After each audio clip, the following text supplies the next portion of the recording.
Clips छोट्या आहेत पण नॉलेज खूप सारं आहे. चॅनलला आत्ता सबस्क्राईब करा आणि make sure you hit the bell icon. आणि आता आपण येऊया की को स्टार्स वरती, हम्म. की जसं की आपण इंटरॅक्शन्स करतो की हम्म. अजून पण आपल्याच लेवलचे लोक असतात. जेव्हा तू ती मालिका करायचास का रे दुरावा, त्याच्यामध्ये त्या लेवल वरती पण खूप सारे सिरियस होत्या, जसं की जय मल्हार झाली किंवा त्यांच्यासोबत नांदा जय सौके भरे. मल्हार नंतर आली. त्या म्हणजे त्या लेवलचे समजा म्हणू शकतो की पॉप्युलर. त्यानंतर बरेचसे असे म्हणजे को स्टार्स त्याला म्हणू शकतो. सो जसं आता जय मल्हार म्हणून आपण म्हणू शकतो की देवदत्त नागे. सो त्यांनी आता आपण त्यांना आता आदिपुरुषमध्ये पण बघितलंय. सो त्यांचा जो प्रवास आहे, सो त्याला बघून तुला काय वाटतं की आता सेम लेवलवर पासून तो I am very happy for Devdatta रे. हम्म, आम्ही बरेचदा इंटरॅक्ट करतो, हा बरेचदा एकमेकांशी बोलत असतो. मला मला दुसऱ्यांसाठी आनंदी व्हायला नेहमी खूप आवडतं. सो माझ्या बरोबरीने सुरू केलेले अनेक जण जर ते काहीतरी वेगळं अचीव्ह करत असतील, हो. मोठं अचीव्ह करत असतील, तर हम्म. त्याचा आनंदच आहे. हम्म. सो देव्याबद्दल तर देव्याशी मी बरेचदा इंटरॅक्ट करत असतो.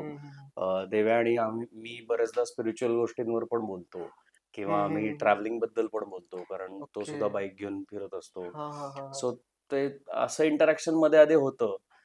किंवा मी जेव्हा बॅक टू बॅक मालिका करत होतो किंवा मी मध्ये एक हिंदी सिनेमा केला, त्यावेळेला देव्याचा मला स्वतःहून मेसेज आला होता. सो असे अनेक मित्र आहेत, कंटेम्पररीज आहेत, ज्यांचं सक्सेस बघून मला आनंदच होतो, म्हणजे खूप आनंद होतो. म्हणजे नावच घ्यायची झाली तर सिद्धार्थ चांदेकर आहे, ललित प्रभाकर आहे, अमेय वाघ आहे. हे सगळेजण आता फिल्म्स करतायत हो. फक्त, टेलिव्हिजन सोडून. तर I am very happy for them की त्यांना फिल्म्सच करायच्या होत्या आणि त्या फिल्म्सच करतायत. वैभव तत्ववादी आहे, हा. आम्ही पहिली मालिका एकत्र केली आहे. म्हणजे हो. तो लीड होता आणि मी त्याच्यात कॅरेक्टर आर्टिस्ट म्हणून करत होतो. तो आता बॅक टू बॅक फिल्म्स करतोय. अं, असे अजून खूप आर्टिस्ट आहेत. अभिजित खांडकेकर आहे, हो. की ते प्रत्येकाचे प्रवास वेगवेगळे आहेत. आणि ते संकर्षण कराडे आहे. संकर्षण कराडे मला आठवतंय आम्ही खूप इंटरेस्टिंग गप्पा मारायचो. एक काळ असा होता की जेव्हा संकर्षणला फार क्युरिओसिटी असायची की अरे हे तू कसं करतोस वगैरे, अशा झोन मध्ये तो असायचा. पण तो तो त्याचा त्याचा एक त्यांनी स्वतःचा एक वेगळा ऑडियन्स क्रिएट केलाय. त्याचं त्याचं एक वेगळं त्यांनी शोधून काढलंय. गौरव मोरेचं नाव मी ऍक्च्युली आवर्जून घेईल, कारण गौरव मोरे, मला आठवतंय आम्ही बद्ध रेशमाच्या नावाची मालिका करायचो.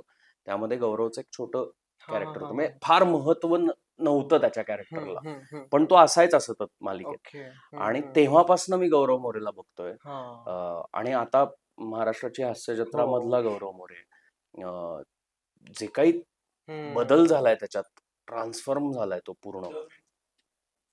सो गौरव मोरे बद्दल मला फार बरं वाटतं यार. गौरवला आता बघतो मी तेव्हा, कारण आता तो एक स्टार आहे. आता त्याला एक वेगळी आयडेंटिटी आहे त्याची म्हणून.